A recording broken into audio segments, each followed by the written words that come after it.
if you're looking for that metric, you're not hitting that, then I would take a look at your website before you spend 10 grand on an SEO package, because you can get all the views in the world to your website.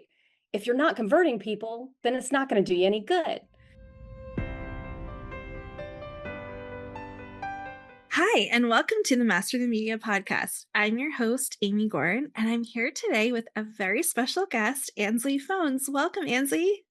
Hi, thank you so much for having me. I'm delighted to be here.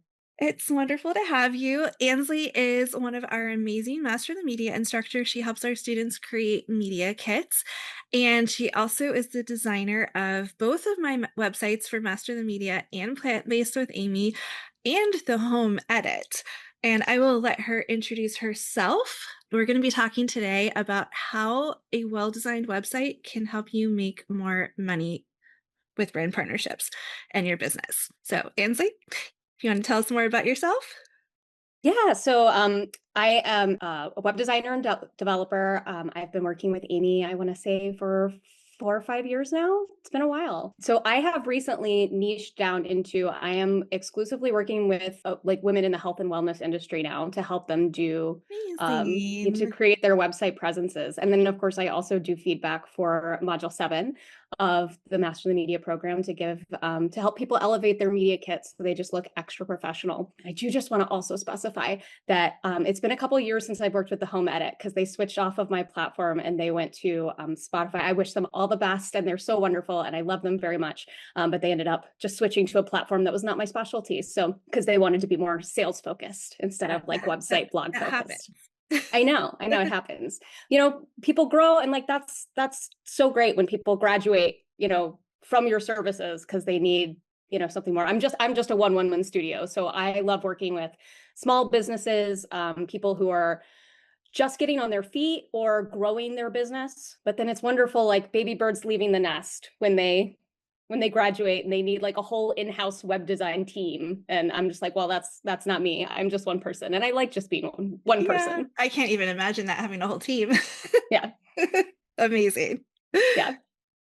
So let's talk about, because I know you sent me lots and lots of ideas about, all the things really that a well-designed website should have. And by well-designed, I don't mean it has to be, beautiful and elegant and perfect, right?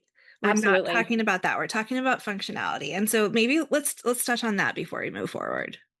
Yeah, I mean, the most important thing for your website is that it's serving you and your business. And sometimes that doesn't necessarily mean that you have all the right fonts. And sometimes when people go and they do a web redesign, they spend a lot of money on it. Sometimes their website ends up working. It might look more beautiful than it ever did before, and sometimes it doesn't work as well for their business as it used to.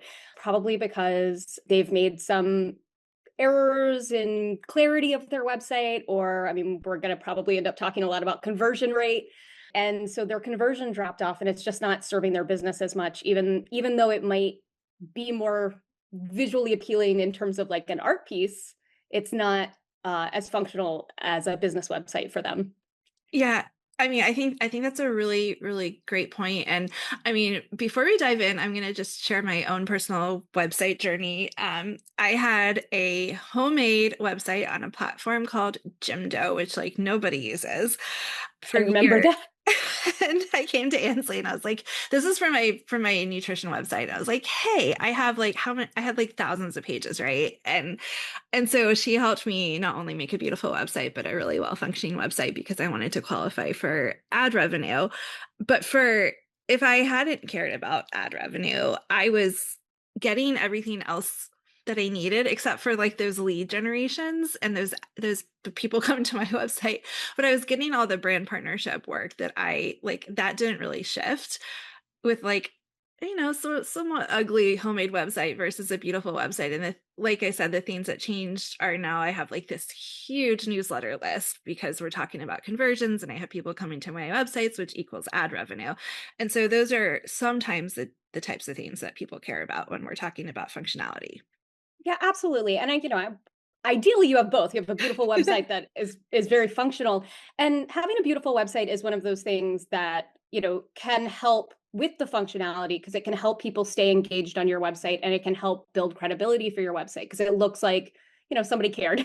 So it's one of those things that can do both, but you really do want to pay attention to the functionality, and then the beauty of it is just kind of a piece of it. I mean, which Yeah. can reflect you. That was one of my favorite projects ever, was like working on just like, the colors of my website and how they made me feel and how I wanted people to feel when they were coming to my website. And that's huge for your branding, and it kind of depends on if we're talking about branding or we're talking about your website, because, your branding is more than just your website. Your branding is your Instagram presence. And I mean, you go to conferences and you've got big banners behind you. That's your branding. Like, it's so much more than your website. And it does need to evoke a feeling. So, when you start with having great branding, and then you can translate that into having a great website, you're setting yourself up for success, because it's probably going to be beautiful, but then you still need to make sure that you've got the pieces in the right places so that people know where to click and things like Really. that. And just to know, Ansley helps me with everything. She's made my logo, she's done my colors, like all the all the layers. So let's talk. I mean, why don't you just like share your thoughts on what we should pay the most attention to, like, and assume that we're talking, our listeners are mostly people who don't have a professional website team working for them. Yeah, absolutely. So, and are we also assuming that the people listening are mostly your master of the media clients? So there are, the master of the media audience. So, you know, well, just in terms of the topic that we discussed Yeah, talking about for this was how to monetize your website. And, really you can kind of do that in one of two ways, or like when you're paying attention to the monetization of your website. And you've got both, because you've got Plant-Based with Amy that does ad revenue.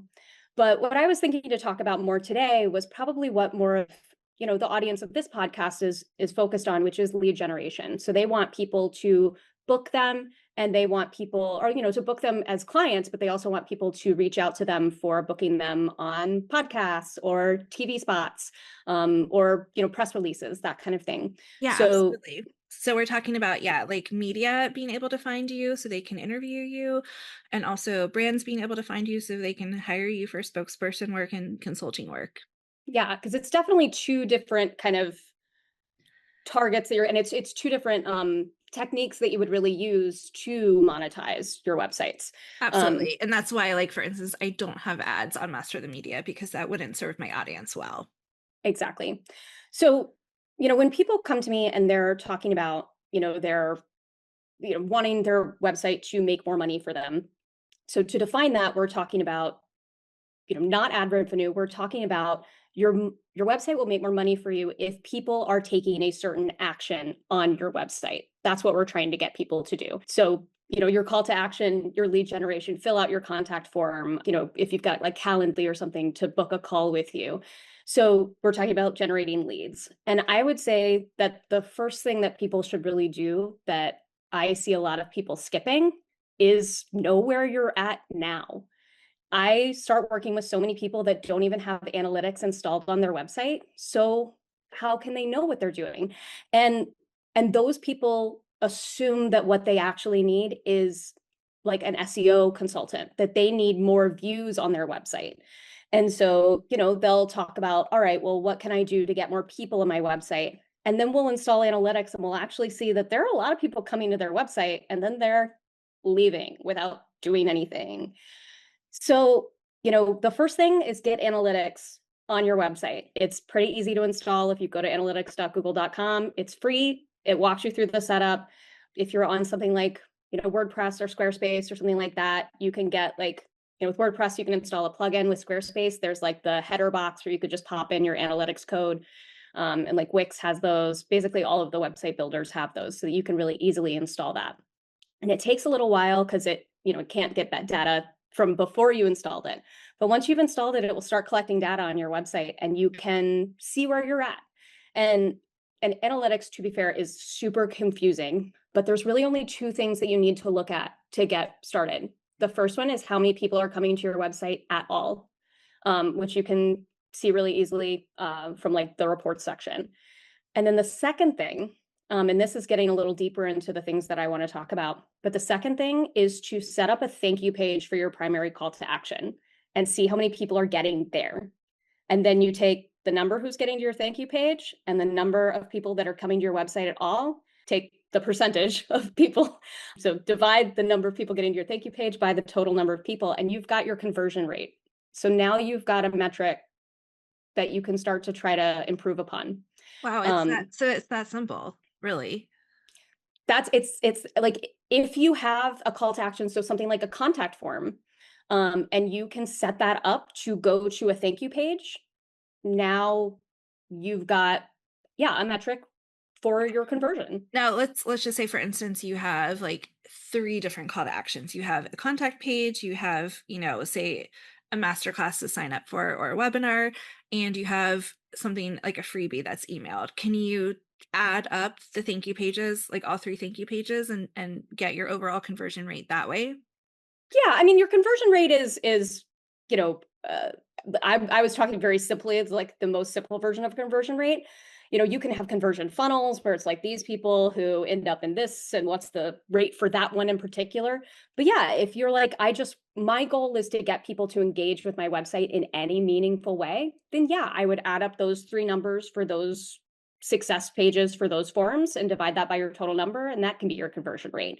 It's all about what your goals are. If the main goal is getting people to contact you through the form, pay attention to that number. If you mostly want people to opt in, then pay attention to that number, or both. The trick is to making sure that people are getting to a thank you page, because a lot of times it's not set up to do that by default.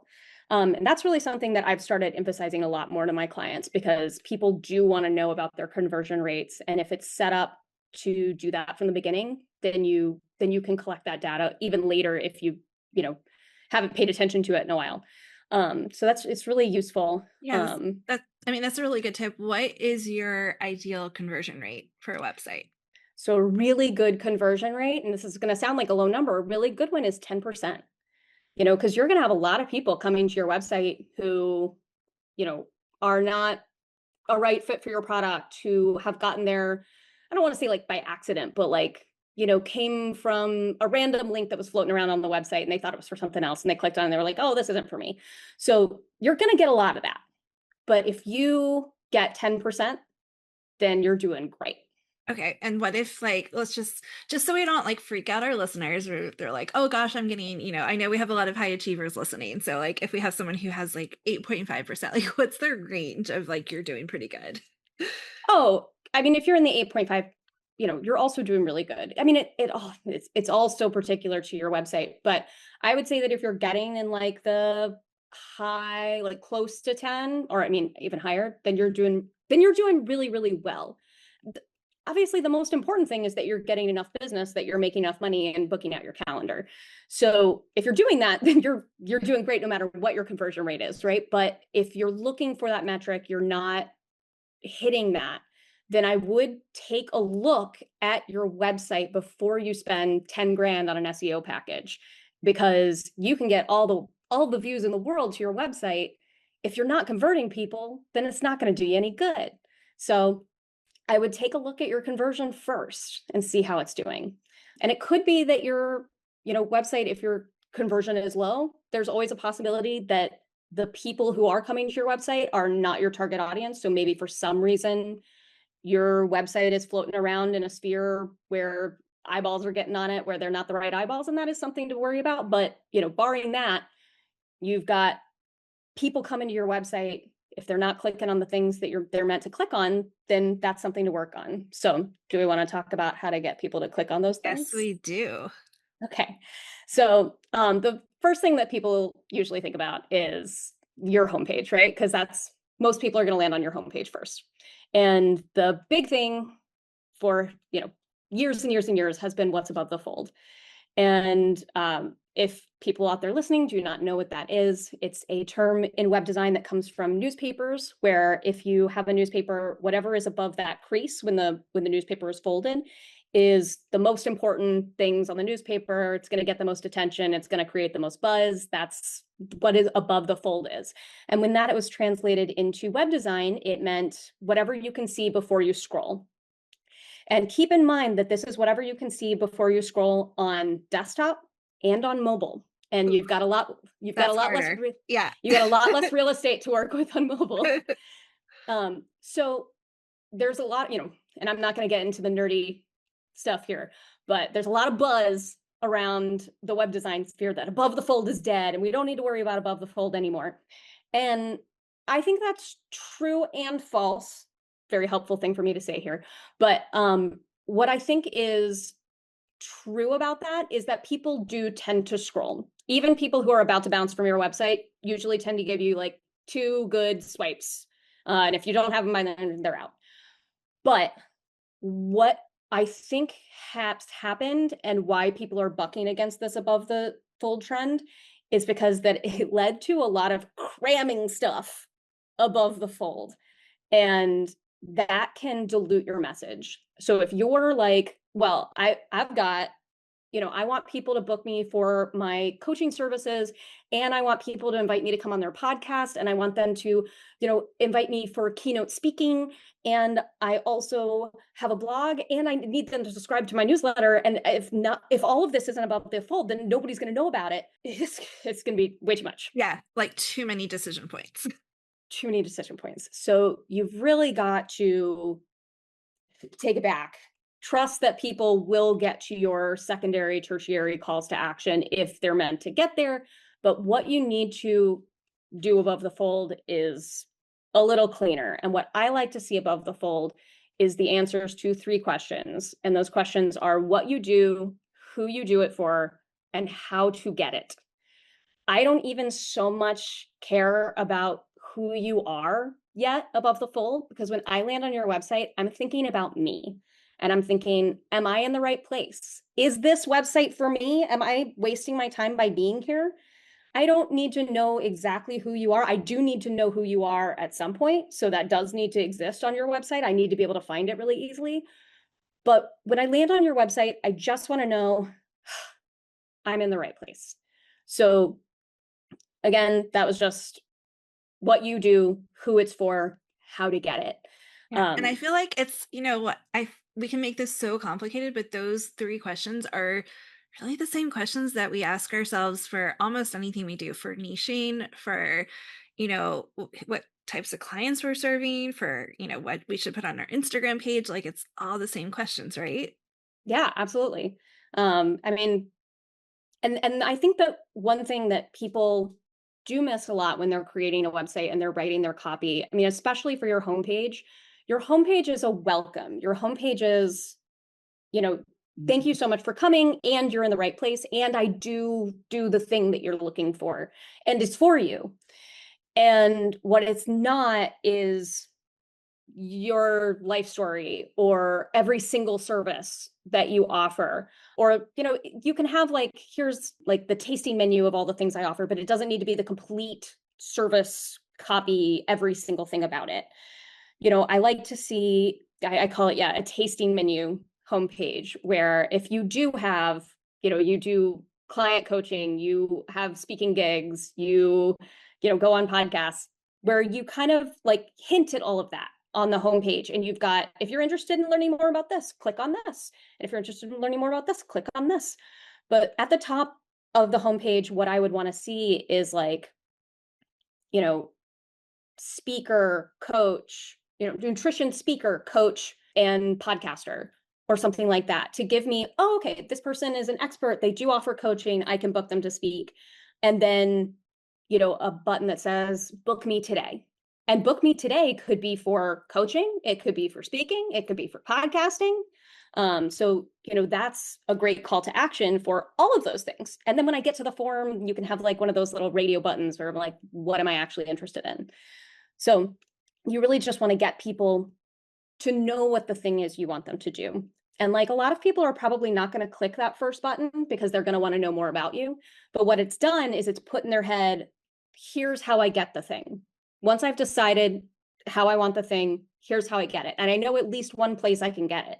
If you don't have like that perpetual button in your navigation, which I do recommend, if you've got like that top, on desktop, and then a really obvious button on mobile, something that stays with them as they scroll is always a great idea. But at least they've seen one. So when they have decided that they want to book, they know where they can go. And of course, you want to have more buttons as they scroll down the page so that they never need to hunt for one, ideally. As soon as they've decided they've reached that decision point, they can book you. Like So that's, how many more buttons as you scroll? I mean, it depends on how long the page is, but I would say like I would never go more than like 3 sections Okay. without a call to action. And I try to keep sections pretty short when I'm helping clients design pages. People are not big readers. You've got some people that will read every single word that you've put on your website, and then some people who really skim. So you want to make the best use of like your headlines as possible, but I would say no more than 3 sections without a call to Okay. action. And then Yeah. I'm assuming like put the information about, my full name, where I'm located, like below the fold on Yeah, the that's homepage. Yeah. so the structure that I usually do for a homepage is that above the fold section that answers those 3 questions, um, and then everything else on the page is supporting that with either credibility or additional information about that service. So then a a nice as seen in bar with your logos is a really good idea. Then maybe like a welcome message that just further speaks to your target audience, and tells them, identifies their problem, the main problem that they're having, and tells them how you're solving it. Another call to action. And then who are you? Why do I care what you have to say about this? What's your expertise? And that's what I call like a shortened about section, where you would have your full name, any credentials that you have, but also like a brief, why do I do this? Why, humanize yourself, but also absolutely slip your credentials in there. Anything that you can mention where it's like, here's why I'm the expert in this. And then, a link to your about page. Yeah, Done. So one of my personal pet peeves about websites is, as like, I was a journal acting as a journalist for a very long time, and I go to somebody's homepage, I'm searching, I can't find their last name, I can't find what city and state they're in, and like you need geographical diversity when you're interviewing experts for an article, you need to know their name if you're yeah, wanting to reach out to them. And so, if it takes more than, like you said, a few scrolls and you can't find the information, you can't figure out how to contact them, like it's over. yeah. I mean, well, and you've got to have that about link in, if for some reason you don't have it on your homepage, and I would absolutely recommend having it on your homepage, you got to have that about page. And another thing that I find is sometimes like pulling teeth with clients is to get them to send me a headshot. They, for some reason, they don't want a photo of themselves on their website. Maybe they just don't have a photo that they like, or, I get, well, the website isn't really about me. And I'm like, the But it URL is your is. name. Yeah. So yeah, we need a photo of you on the website. If you don't have professional headshots, if your website is offering especially coaching services, or especially like keynote, or I'm going to go on a podcast, or I'm going to be on TV, you have to have a professional headshot. Like, photographers are really not that expensive. I found a great photographer in my area, and we did my first shoot, and I've gone back to her twice because I liked her so much. She was very affordable. It was $125 for an hour-long shoot. Oh, that's amazing. I got a ton of great photography about from it, and I went back to her 2 more times because she was so reasonable, and like it doesn't have to cost you an arm and a leg. You don't have to get them to come to you and do it on site. I did it in her studio, and I got a lot of great stuff out of it. Yeah. And And it was even if you live in like a higher cost area like I do, I mean, the photographer I use, she's 300 an hour, but for 1 hour you can get like 300 different pictures. You can get a yeah. lot. Absolutely. So like it's well worth it. And then you'll have some really great shots for not just your website, but your socials, for you know, any paper materials you want to give out, brochures, anything like that. And people do want to see your face, especially if they're going to be hiring you for something as personal as like nutrition coaching, or If somebody's gonna have you on a TV show, they really do want to see a headshot of you. So, Or if you're a and doctor, it's like, if you're going to be operating on me, I really would like to see what you look like, just so I can absolutely. make sure I feel, like you're human. Yeah, absolutely. I think it's so important. I resisted for a long time. So I was like, I'm a web designer. Nobody cares what I look like. It turns out they do. Like people want, it's not about like you making sure that you look a certain way, but it's just about like, oh, that's a human. That's a human that I'm going to be working with. And they've got a real face and they're a real human. And Yeah. people like that. And it's like, also for us in Master the Media, it's like one of the biggest things about our audience is I feel like we attract just other down to earth humans. Like we all have compassion, we are all like empowering each other. And you can get a lot across in a photo. It doesn't have to be like when you say headshot, I think a lot of people think like, oh, like the stuffy like studio shot. It doesn't have to be that. It could be something, a lifestyle headshot, which could be you in the kitchen. It could be, it could be anything, right? Absolutely. Absolutely. If you do end up doing like a studio shot, I do recommend bringing like a couple props, even if it's like your favorite mug or whatever, like just something that's you. I think is really, really helpful and does help convey personality. So it's more than just like, your work headshot that, corporate Yeah, we had don't want to everybody think run through. everyone's a realtor. Yeah. Okay, what about the menu bar at the top? Whatever you, whatever the official word for that is. Yeah. Like I know in long ago days there was like I think you even told me this. Like you have to have certain things starting the menu and certain things ending it. Is that still true? And like what does that all mean? Yeah, well, so it's not a hard fast rule, but it can be helpful for Google to see about as like the first um, or second if you've got home in your navigation. So like far to the right and contact, far to the left, and calling things what Google kind of expects to be called. So instead of like something quirky, call it about or about Amy. Yeah. So this isn't Just the kind of place to be like star or whatever. right. Like we don't want to get too creative. Yeah. Call your services page services or work with me. Um, don't try to get too creative with the menu items so that people know what they're clicking on as well. But I would say kind of new information that I'd like to bring about navigations is that with your navigation at the top, I would encourage people to use that as a limited menu of where you want people to go instead of every single page on your website. There is a place for a menu of every single page on your website, and it is the footer. So if you do want like an index of pages on your website, I would recommend putting that in the footer. That is also a good thing to do. It basically gives Google an on-page sitemap. That's great. And AI is also so important for search now. I'm saying Google, but I'm meaning search in general. And then for your navigation at the top, what I would say is give people kind of a curated journey. So, you know, you're thinking like, okay, I've got my about page, and then underneath that, I've got my or about, so about, I've got like my journey and my team or something like that. That's okay, but then you don't need like your privacy policy and your disclaimer and things like that. You don't need like if you've got pages that go to other pages for more information. So like something like conditions we serve. You don't necessarily need to list that. You should make that findable somewhere, but not every single page needs to be in your navigation. You really want your headline pages, the ones that you most want people to visit.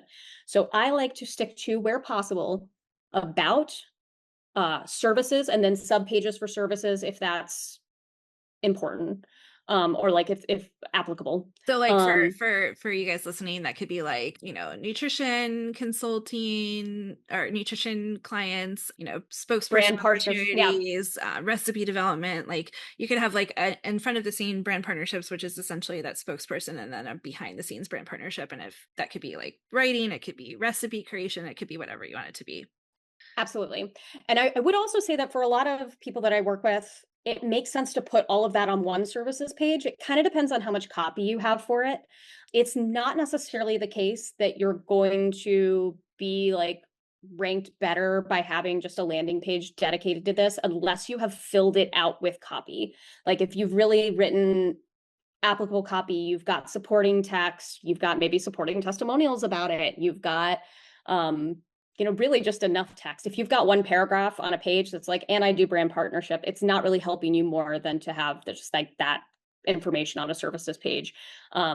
Because more people are going to see it if you've just got it on a services page. So I'm always thinking about when I'm working with a client, the usefulness of something from a search perspective versus a human perspective. So like from a human perspective, having several short paragraphs on one page is probably going to be more visible and give people a better sense of what you do than having several short paragraphs spread out over 4 pages.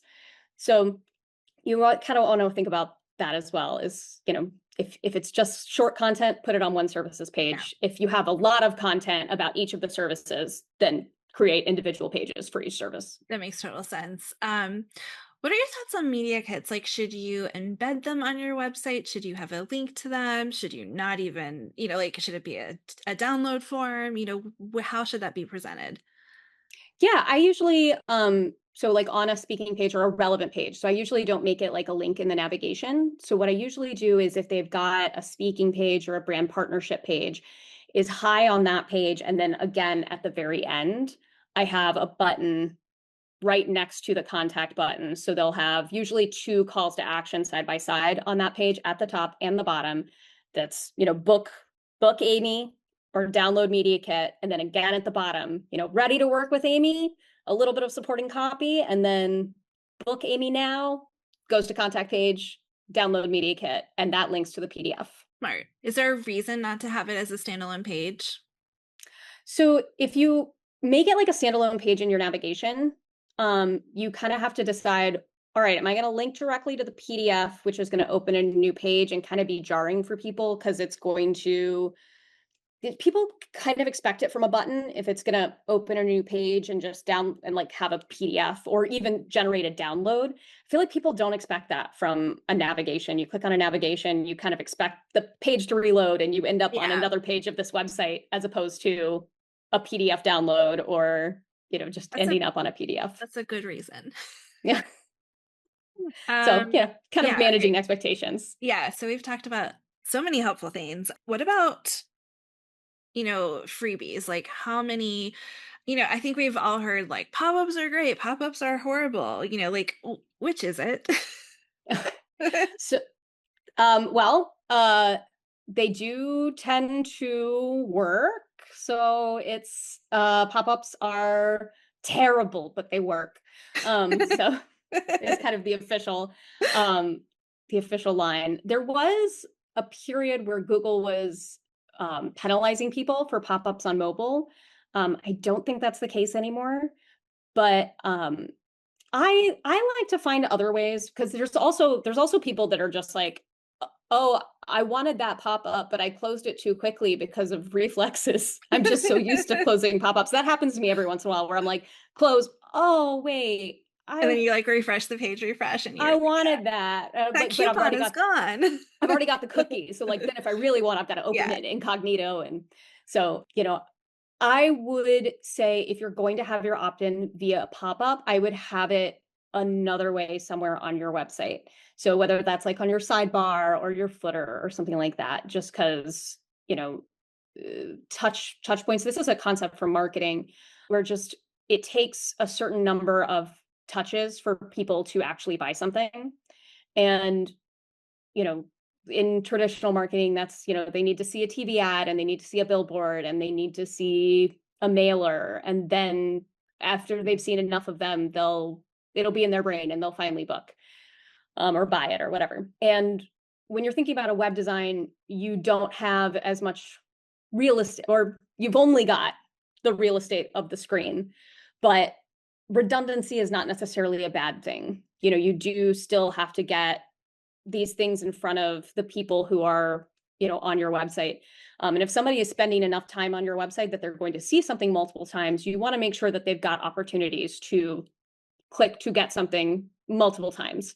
Absolutely. So say for instance, like, say you have 3 clickable moments for freebies on a web page. You have the footer, you have a pop-up, and you have either header or a sidebar.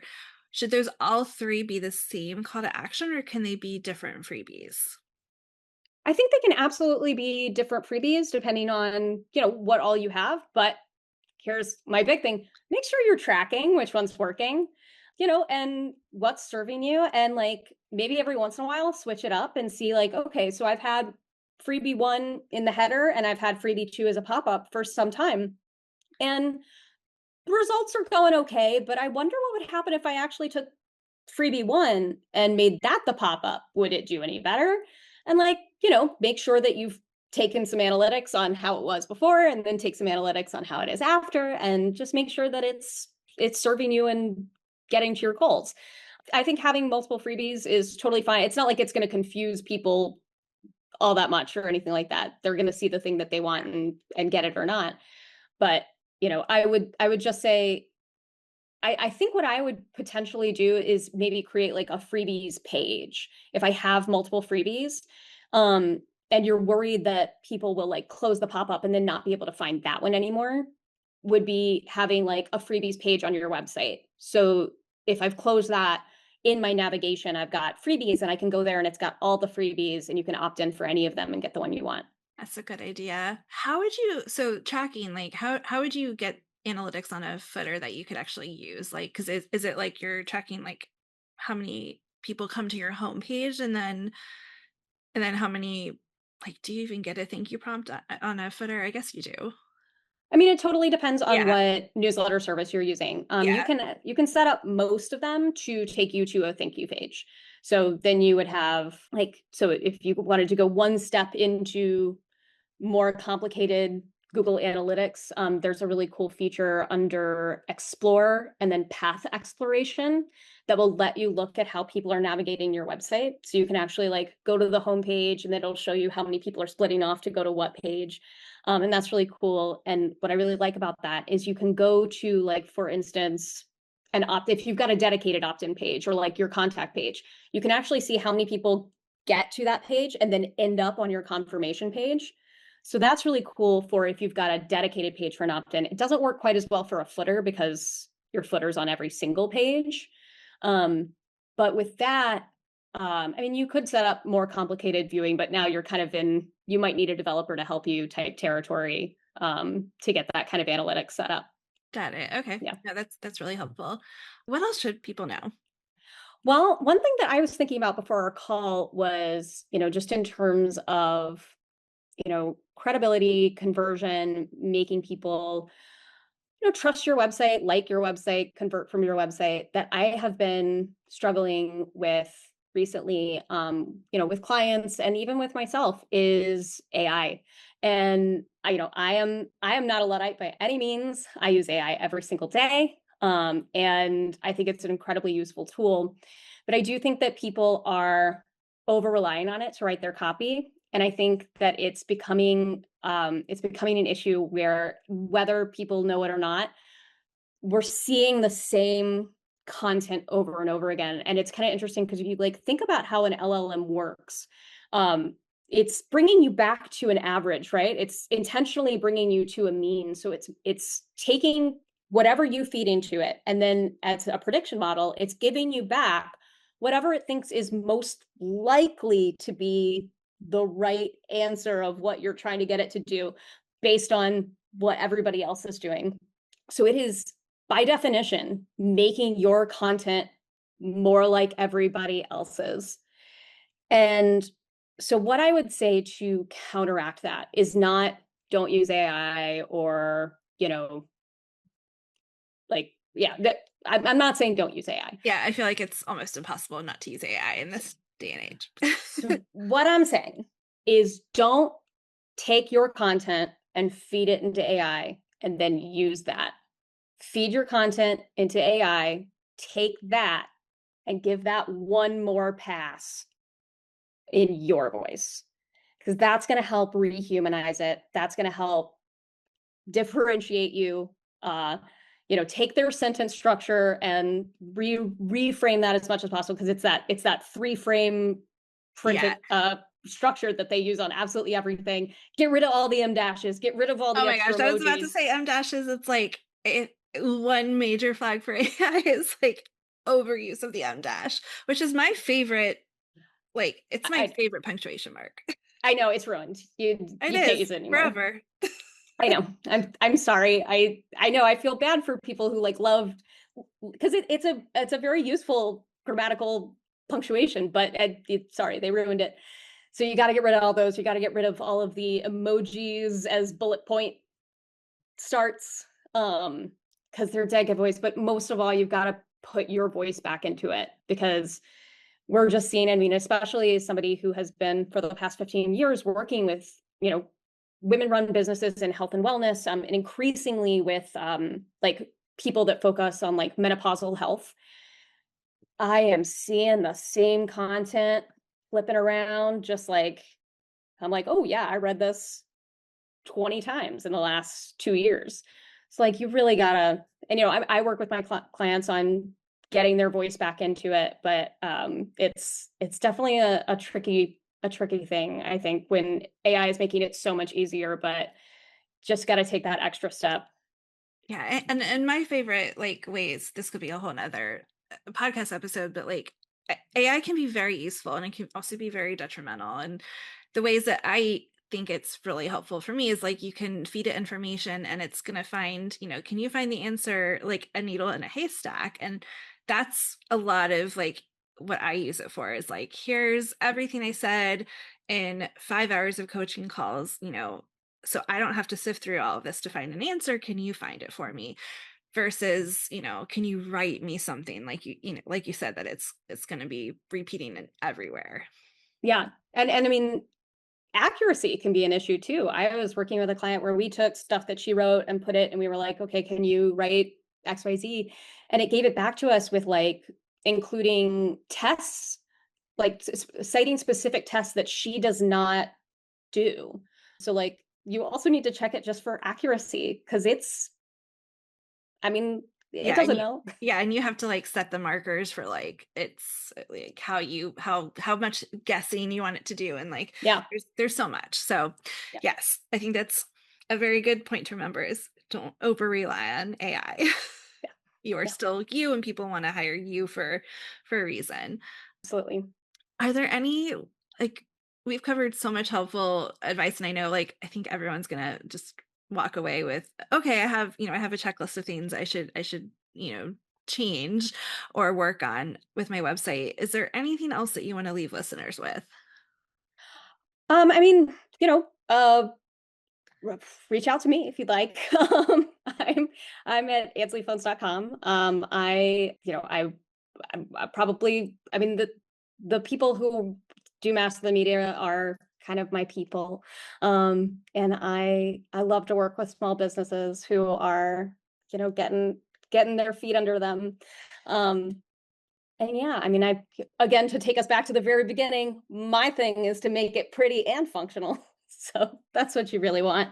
But if you are DIYing it and you're going at it alone, um, don't sweat too much, every single thing.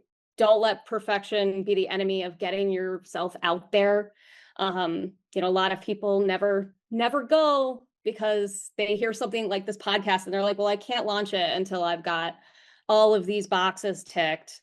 And then people never. So the most important thing is actually that you get out there and that you have a Yes. website. That is really the Yes. most important thing. And what I tell people like all the time, because this is something that a lot of times we'll get questions like, should I wait to start Master the Media until I have like the website, the Instagram, the this, the that? And it's like, you don't have to have any of that. Would it be nice to have? Sure. But like, could you have a one-page website that you're going to totally redo it later, or it's just a starting point? Like, absolutely. Absolutely. Absolutely. Yeah. The most important thing is to start. Yes. So, Get out of your head. We're not perfect. Nobody's perfect. nope. And it's not set in stone, that's another really important thing is, even when I'm working with clients and clients are struggling with decisions, I'm like, if we move forward with this color and you decide in 6 months that you hate green, we'll change it. and it will be fine. But then you'll have had 6 months where you had a website and you were getting clients and you were taking bookings. So, yeah, get out of your head. Yeah, Just publish something. just do it.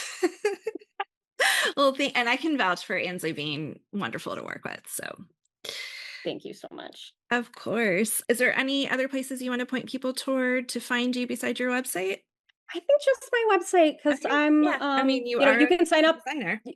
You can sign up in the footer for my email list. I am, as ever, trying to make a bigger effort to send people out.